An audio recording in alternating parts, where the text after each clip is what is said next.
আমাদের জাতীয় কবি কাজী নজরুল ইসলামের ১২৭তম জন্মবার্ষিকী উপলক্ষে আজকে বাংলাদেশ জাতীয়তাবাদী ছাত্র দলের পক্ষ থেকে আমরা শ্রদ্ধা জানিয়েছি।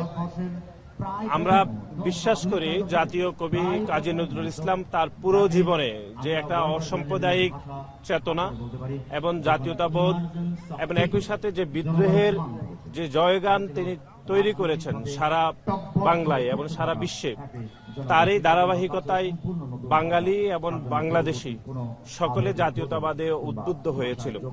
আজকে জাতীয় কবি কাজী নজরুল ইসলামের ১২৭তম জন্মবার্ষিকীতে আমরা ওনাকে গভীর শ্রদ্ধাভরে স্মরণ করছি।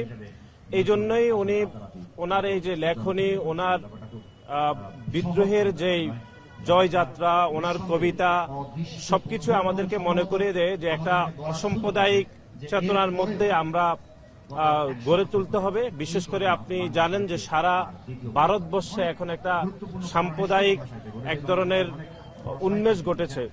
তারই ধারাবাহিকতা আমরা পূর্বে দেখেছি যে তিনি অসাম্প্রদায়িক চেতনা গড়ে তুলেছেন। আজকের এই দিনে আমরা কাজী নজরুল ইসলামের যে অসাম্প্রদায়িক চেতনা তিনি তৈরি করেছেন ১২৭ বছর আগেও, তার লেখনীর মাধ্যমে আমরা বিশ্বাস করি এই অসাম্প্রদায়িক চেতনা আমাদেরকে দীর্ঘকাল ধরে অনেক দূর এগিয়ে নিয়ে যেতে হবে।